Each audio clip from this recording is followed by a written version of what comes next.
ये दुनिया एक उलझन है, कहीं धोखा कहीं ठोकर। ये दुनिया एक उलझन है, कहीं धोखा कहीं ठोकर। ये दुनिया एक उलझन है, कहीं धोखा कहीं ठोकर। ये दुनिया कहीं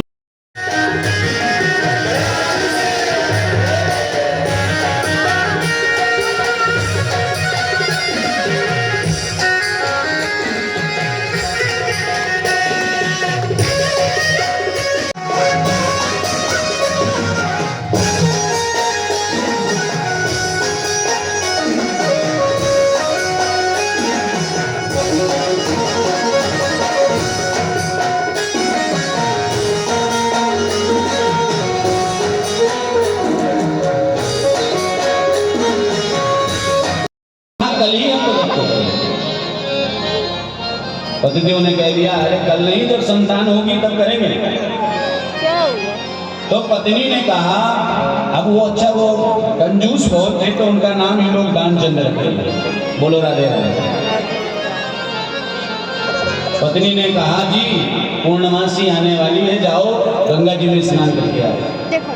अरे कहाँ हमको भेजते हो, इतना कार्य है। अब अरे छुट्टी का दिन है, चले जाना चाहिए। अब मजाल है कि श्रीमती जी कहें और बात ना मानी जाए। और एक बात और कहें, मानने में ही भलाई है। देखो मानना चाहिए। गए दानचंद जी मुझे पैदल चले जाते, पैदल चले गए और देखा कि यह सभी जगह पंडा बैठे हैं, इनको तो स्नान करने के बाद दक्षिणा देना पड़ेगा और मैं दक्षिणा देना नहीं चाहता। ये कंजूसता जो होती है अपने से आती है, ये परिवार से नहीं आता। कार्पण्यम पितृदोषेण। तो कहा कि दानचंद ने मन में विचार किया कि यहाँ स्नान नहीं करेंगे। चले गए वहां जहाँ खाली घाट जिसको बोलते हैं, जहाँ मुंडन हुआ करता है अशुद्ध अवस्था में। सोचे कि वहाँ खाली होगा, वहाँ जाके स्वतंत्र स्नान करेंगे, कोई पंडा अंडा का मिला नहीं। चले गए, देखा कोई भी पंडा नहीं, ये अच्छा है।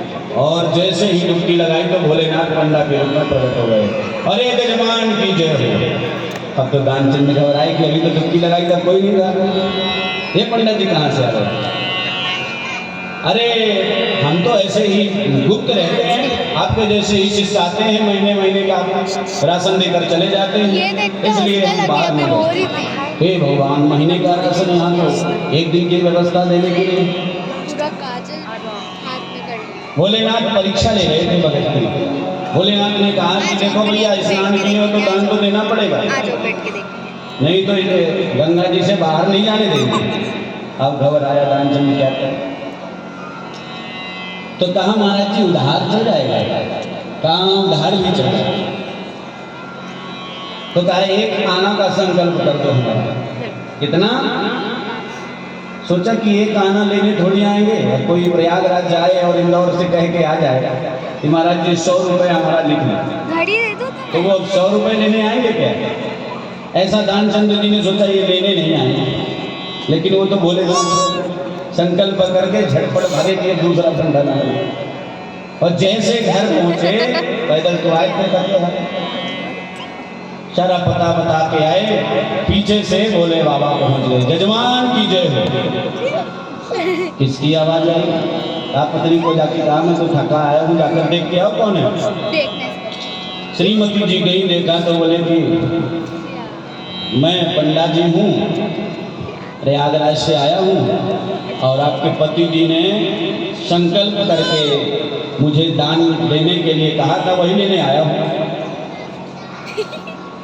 जैसे ही कहा तो पत्नी आकर दानचंद से बताई तो दानचंद ने माथा ठोका, हे भगवान, हे कान्हा क्यों आ गया? जाओ कह दो कि वो अभी बीमार है। पत्नी कही बात को मानना पड़ेगा। कहा कि वो बीमार हो गए।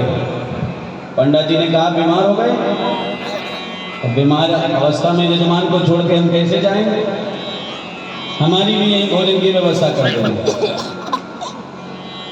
अब पत्नी जाकर कहते हैं कि वो तो कह रहे हैं कि यहाँ हमारे भोजन की व्यवस्था। अरे भोजन यहाँ करेंगे, तुम एक काम करो, जाओ कह दो कि मर गए। अरे मैं कैसे कह दूं मर गए? आज जैसा हम कह रहे हैं वैसे कह दो, कह नहीं हो तो है चले जाएंगे। अब पत्नी गई, अब पंडित जी से कह दिया कि वो तो चले गए। अरे भगवान, ये कैसे हुआ? पंडित जी ने कहा कि हाँ हो सकता है गंगा जी में स्नान किए, सर्द गर्म बैठ गई हो। लेकिन अब जब वो मर गए तो जजमान को ऐसी हालत में छोड़कर हम कैसे जाए? क्रियाकलाप करा के ही जाए। अब तुम भी अकेली हो, तुम्हारे भी कोई बेटा भाई नहीं है, इसलिए तुम चिंता मत करो, मैं ही पूरे नगर में कह देता हूँ। अब पंडित जी पूरे नगर में बात फैला दी। अरे दानचंद तो चले गए। अब भीड़ लग गई महाराज, सब एकत्रित हुए। दानचंद भी सांस रोके पड़ा। एक आना नहीं देना चाहिए।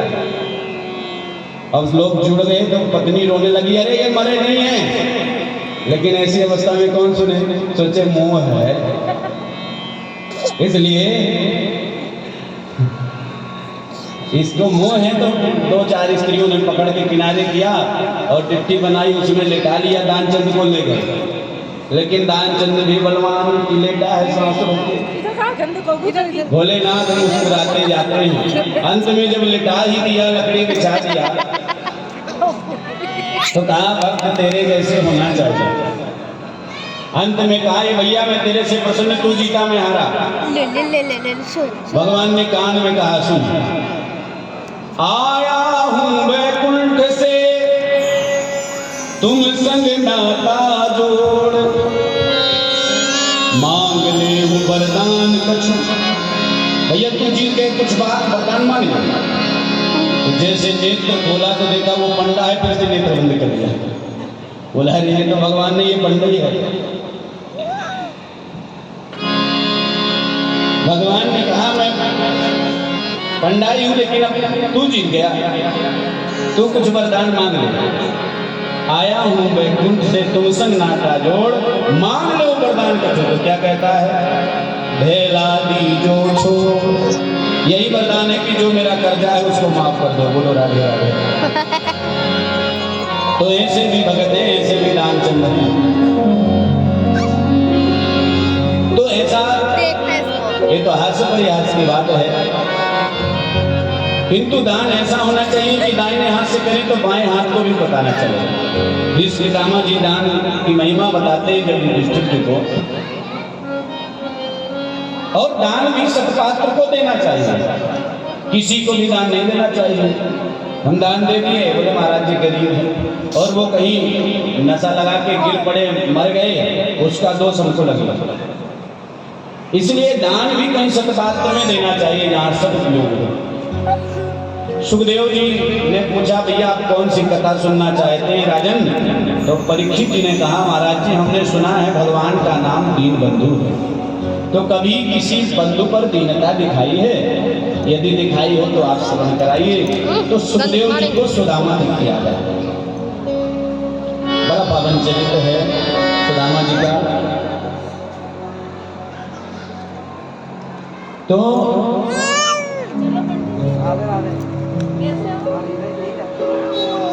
बोलो भक्तवत्सल भगवान की।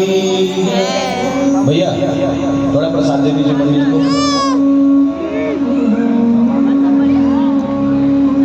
तो सुदामा जी के चरित्र में हम सब लोग अपने मन को लेकर चलते हैं। देखिए सुखदेव जी ने सुदामा जी का नाम नहीं लिया, सुंदर विश्लेषणों से उनका सम्मान किया है। श्रीमद् भागवत जी की कथा में दो ही ऐसी विभूति हैं जिनका नाम सुखदेव जी ने नहीं लिया।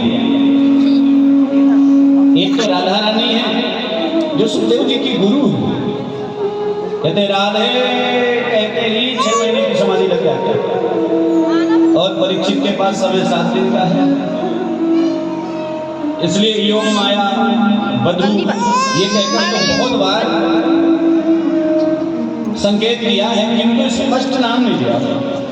इसी प्रकार ये दूसरे सुदामा जी हैं, इनका कैसे परिचय दिया? कृष्णस्यासीत सखा कश्चित् ब्राह्मणो ब्रह्मविद्वान् विरक्त इंद्रियार्थेषु प्रशान्तात्मा जितेन्द्रिया। बड़े ध्यान से श्रवण करें। गंदी सुदामा जी कृष्ण के सखा है। कृष्णस्यासी सखा कश्चित् ब्राह्मण है, और ब्राह्मण बस नहीं, ब्रह्म विद्वान का मारेंगे अभी। ब्रह्म को जानने वाले हैं, विरक्त हैं इंद्रियों से, फिर भी प्रशांत आत्मा रहते हैं। प्रशांत आत्मा का मतलब क्या होता है? अंधवत् पश्य रूपाणि